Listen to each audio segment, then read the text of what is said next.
Hello प्रिय छात्रों, good morning to all of you. आपका स्वागत है हमारे यूट्यूब चैनल सक्सेस जॉन में।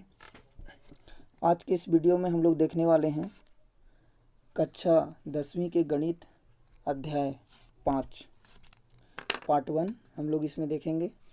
चैप्टर का नाम है समांतर श्रेणी। तो सबसे पहले हम लोग जानेंगे समांतर श्रेणी क्या होता है। समांतर श्रेणी किसे कहते हैं? इंग्लिश में इसको कहते हैं अर्थमेटिक प्रोग्रेशन अर्थात एपी। तो हम लोग सबसे पहले जानेंगे व्हाट इज़ एपी। एपी क्या है? एपी क्या है आप सभी जानते होंगे थोड़ा बहुत, अगर बुक्स को देखे होंगे तो।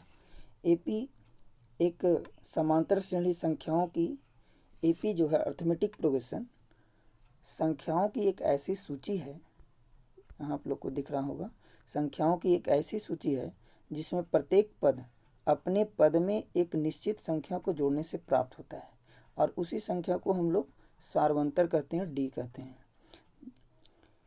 जैसे कि आप लोग यहाँ पर दिखाई दे रहा होगा, ये इस संख्या को हम देखते हैं सबसे पहले उदाहरण के तौर पे। यहाँ पे ये जो संख्याएं हैं, 1 के बाद 2, 3, 4 और 5, इसमें क्या है बच्चों, एक ये 2 प्राप्त कैसे हुआ? 1 से 2 आया, 2 से 3, 3 से 4। तो 1 में एक निश्चित संख्या जब 1 जोड़ दिए हम लोग तो 2 आया। फिर 2 में एक निश्चित संख्या 1 जोड़े तो 3 आया। उसके बाद 3 में फिर से एक निश्चित संख्या जोड़े तो मेरा 4 आया, और 4 में फिर से 1 जोड़ने पे 5 आया।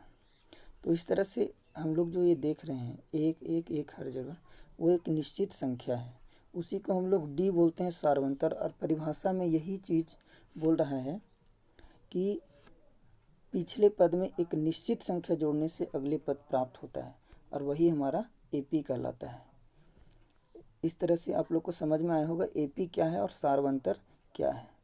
और एक चीज़, एपी का जो व्यापक रूप होता है, वो संख्याएं कैसे प्राप्त होती है, वो इस रूप में होता है A plus D, A plus 2d और A plus 3d dot dot A plus N D तक।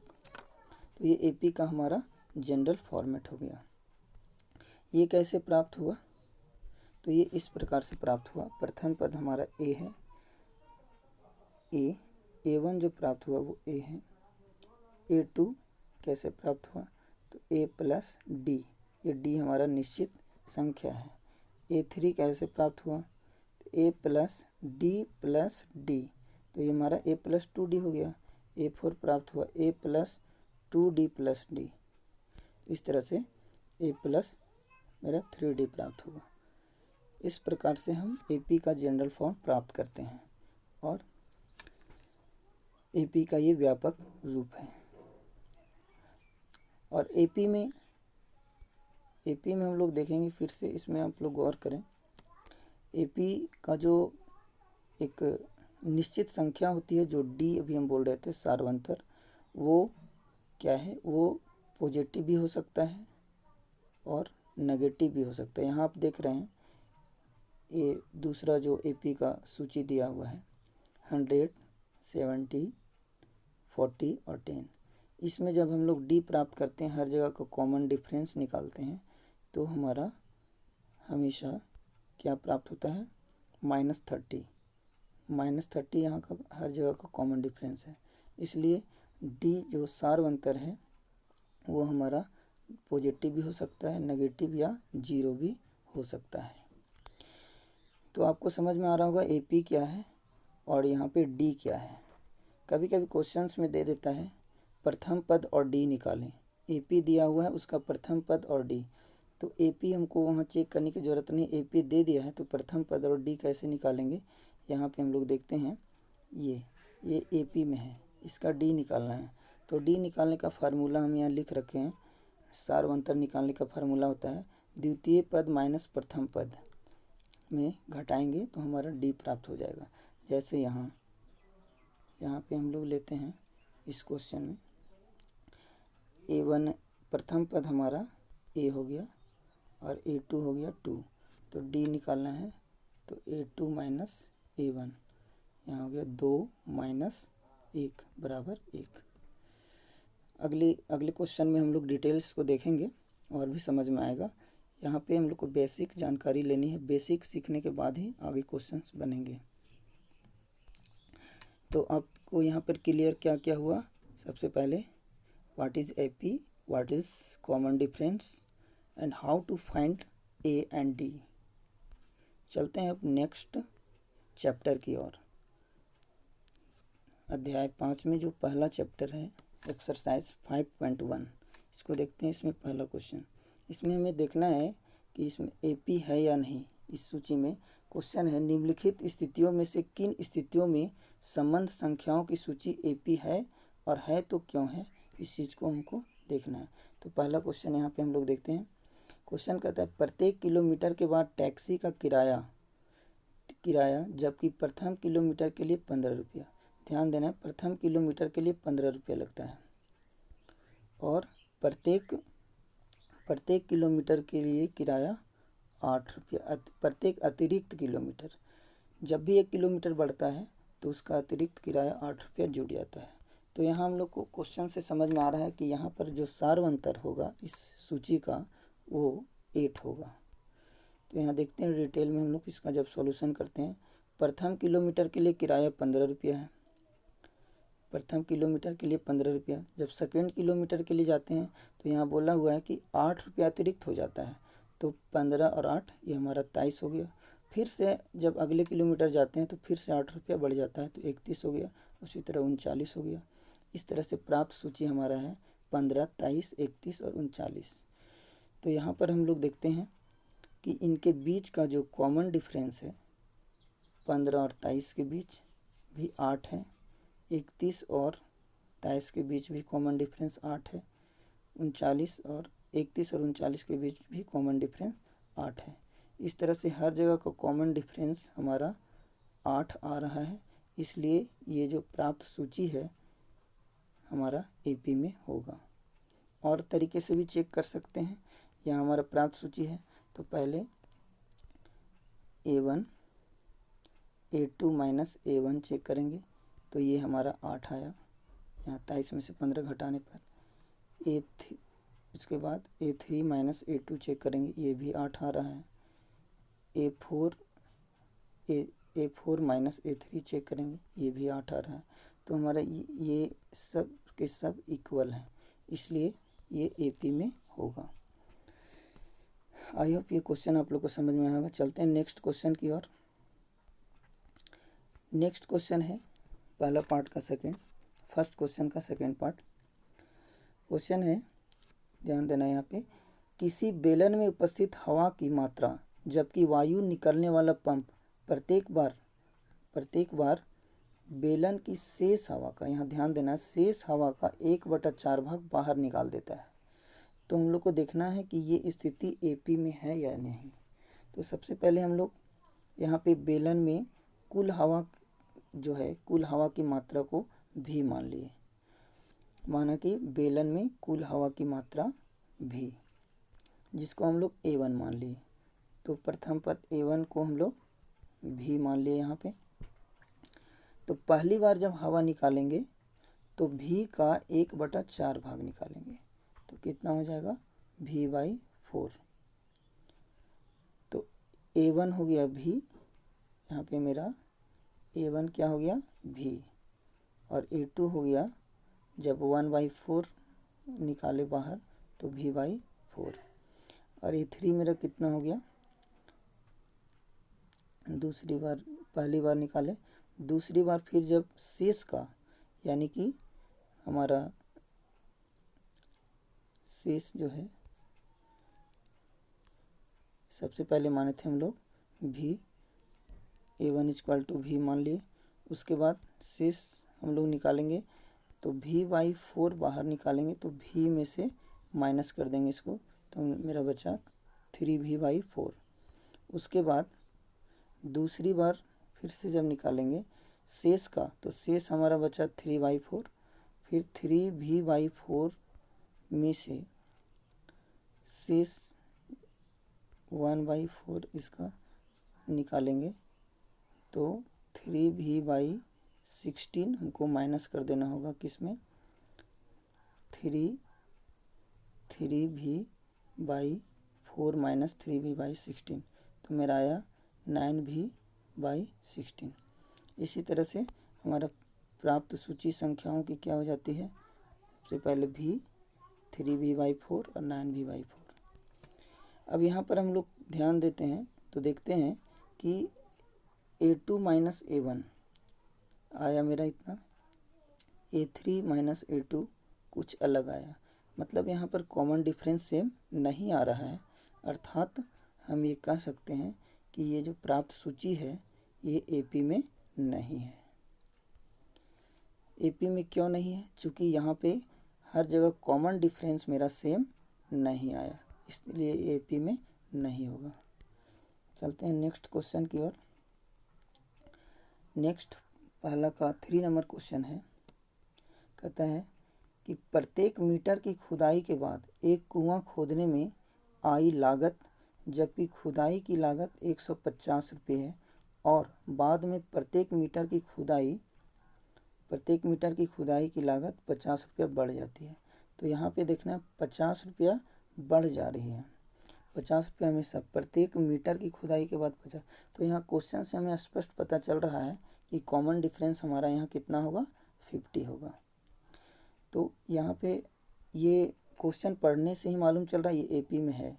और इसको जब हम सॉल्यूशन करते हैं, देखिए सबसे पहले मीटर की खुदाई में 50 रुपया लगा हुआ, इसको A1 मान लिए। दूसरे में 50 रुपया बढ़ गया तो ये 200 हो गया, फिर 50 रुपया बढ़ गया तो 250 हो गए, फिर 50 रुपया बढ़ा दिया गया तो 300 रुपया हो गया। इस तरह से प्राप्त सूची हमारा प्राप्त हुआ 150, 200, 250 और 300। अब यहाँ पे हम लोग जब निकालते हैं A1 A2, A1 minus A2, A1 minus A2, A3, A2 minus A1 निकालते हैं तो 50 आता है, यहाँ भी 50 आया। A3 माइनस A2 निकालने पर भी 50 आया। A4 माइनस A3 निकालने पर 50 आया। मतलब हर जगह कॉमन डिफरेंस मेरा सेम आ रहा है, इसलिए ये जो सूची होगी एपी में होगी, और ये इंफॉर्मेशन जो इससे प्राप्त हुआ है वो एक एपी में है। वीडियो को पॉज करके आप लोग लिख सकते हैं। आई होप आप लोग को अच्छी तरह से समझ में आ रहा होगा मेरी बात। नेक्स्ट क्वेश्चन है, नेक्स्ट 4 नंबर क्वेश्चन है, खाते में प्रत्येक वर्ष का मिश्र धन, जबकि 10,000 रुपये राशि 8% वार्षिक दर से चक्रवृद्धि ब्याज पर जमा की जाती है। हम लोग 8 क्लास में पढ़े चक्रवृद्धि ब्याज, कंपाउंड इंटरेस्ट।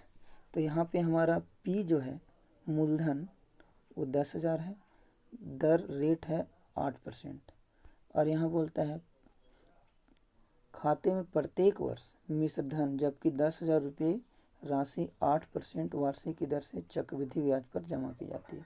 तो हम लोग जानते हैं चक्रवृद्धि ब्याज का सूत्र, अमाउंट का सूत्र उसमें होता है A बराबर P into 1 plus R by 100। इसी सूत्र पे इसको हम लोग बनाएंगे, और पावर n होता है, जहाँ n जो है वो समय है। तो यहाँ पर देखते हैं हम लोग P इक्वल टू मेरा कितना हो गया, P अर्थात मूलधन 10,000 है, रेट 8% है, और फार्मूला हमारा A बराबर हो जाएगा, A बराबर यहाँ आप लोग देख रहे होंगे P into 1 plus R by 100 to the power n, जहाँ n हमारा समय है। तो यहाँ हम लोग प्रत्येक वर्ष का जब निकालते हैं, तो प्रथम वर्ष का जब निकालते हैं तो हमारा आ गया 10,000 इंटू फार्मूला पे इसको सेट करेंगे तो हमारा आ गया 10,800। सेकेंड वर्ष का जब निकालते हैं कैलकुलेशन करने के बाद तो 11,664 आता है। इसी तरह से अगले वर्ष का इतना आता है 12,597.12।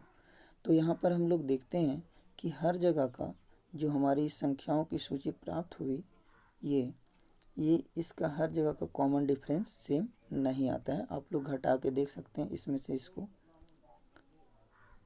इसमें से इसको अगर घटाएंगे तो हमारा जो कॉमन डिफरेंस आता है वो सेम नहीं आता है, इसलिए ये सूची जो प्राप्त हुई ये एपी में नहीं होगी।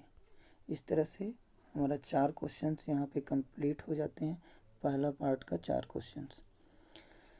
आई होप आप लोग को समझ में आया होगा। वीडियो को पॉज करके आप लोग लिख भी सकते हैं और बेहतर होगा कि आप लोग समझ करके अपने से बनाएं तो काफ़ी अच्छा रहेगा। वीडियो को ध्यान से देखें और समझें। चलते हैं नेक्स्ट क्वेश्चन की ओर। नेक्स्ट सेकेंड क्वेश्चन है, दी गई एपी के प्रथम 4 पद लिखिए जबकि प्रथम पद ए और सार्वंतर डी। ए और डी मेरा दे दिया है प्रश्न में, तो प्रथम 4 पद को लिखना है। तो इसके पहले जस्ट अभी हम लोग पढ़े थे एपी का जनरल फॉर्म। A1 होता है A प्लस डी, A2 निकालते हैं तो A प्लस 2D, A3 निकालते हैं तो हो जाता है A plus 3D, A plus 4D, ये हमारा A प्लस AND तक जाता है। ये हमारा AP का जनरल फॉर्म है और इसी पे हम लोग अगला 4 पद निकालेंगे। इसमें कुछ भी नहीं है, मेरा A दे दिया, यहाँ पर A दिया हुआ है, D भी दिया हुआ है। तो जनरल फॉर्म हम लोग जानते हैं, AP का जनरल फॉर्म क्या होता है, A निकाले A प्लस डी, तो A प्लस डी दोनों 10-10 है, 10 और 10 20 हो गया। इसी तरह से सेकेंड, थर्ड और फोर्थ 5। ये अगला 4 पद हम लोग यहाँ पे निकाल दिए और प्राप्त हुआ 10, 20, 30, 40 और 50। यहाँ का कॉमन डिफरेंस D 10 है, A 10 है। इसी टाइप से इसमें सारे क्वेश्चंस इसमें इसी टाइप से बनेंगे। आप लोग ध्यान से यहाँ पर एक क्वेश्चन को और देखें। देखिए यहाँ पर मैंने सॉल्व किया इस क्वेश्चन को। A दिया हुआ है -2 और D दिया हुआ है 0। देखिए यहाँ पे 0 आ गया। D वीडियो को शुरू कर रहे थे उस समय बताए थे D जो है पॉजिटिव, नेगेटिव या 0 हो सकता है। तो A प्लस डी प्रथम पद सब जगह -2 -2 आएगा, चूँकि D यहाँ पे 0 है और हर जगह का कॉमन डिफरेंस 0 होगा, तो ये चारों फॉर्म -2 ही होंगे। इस टाइप से आप लोग के लिए मैं कुछ क्वेश्चंस HW के लिए छोड़ दिया हूँ। 3, 4 और 5 ये क्वेश्चन आप लोग खुद से सॉल्व करेंगे, कमेंट बॉक्स में आंसर इसका बताएंगे। चलते हैं नेक्स्ट क्वेश्चन की ओर। क्वेश्चन नंबर 3 है, बोलता है निम्न में से प्रत्येक AP के लिए प्रथम पद और सार्वंतर। प्रथम पद मतलब A और सार्वंतर मतलब D ज्ञात करें।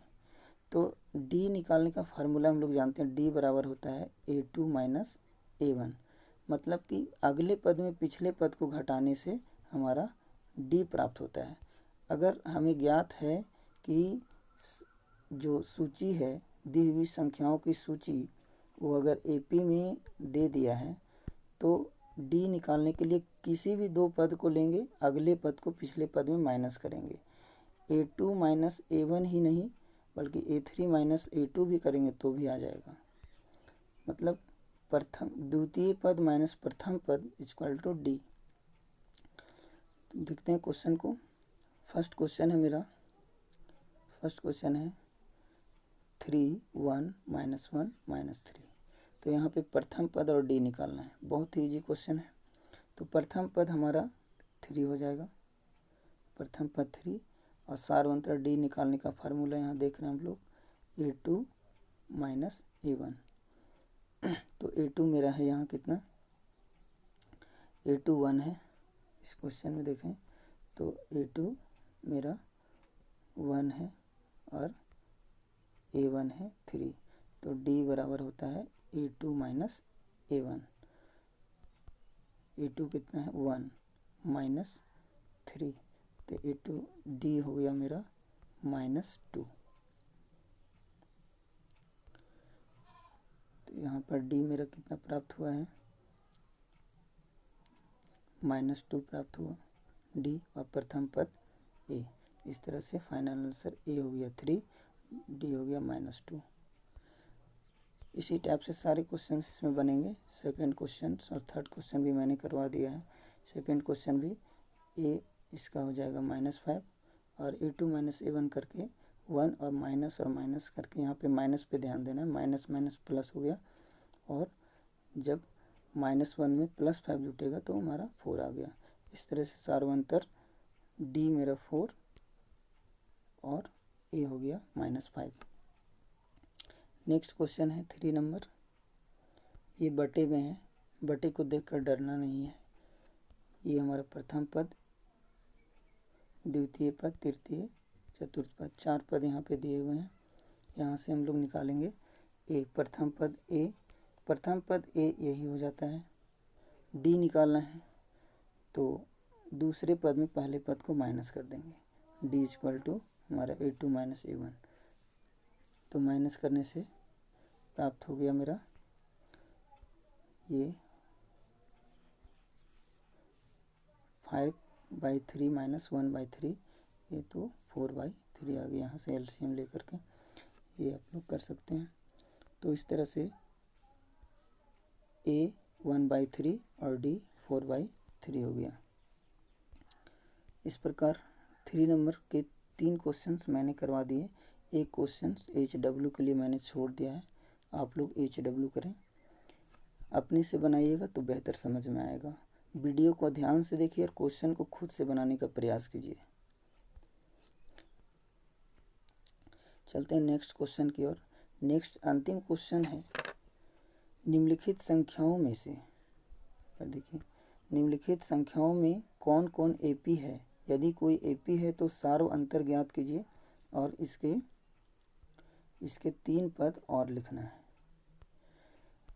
तो इसमें टोटल 15 क्वेश्चन दिए हुए हैं, जिसमें से मैं 2 क्वेश्चन को सॉल्व करके बताया हूँ। ये 2 क्वेश्चन के आधार पे सारे क्वेश्चंस बनेंगे।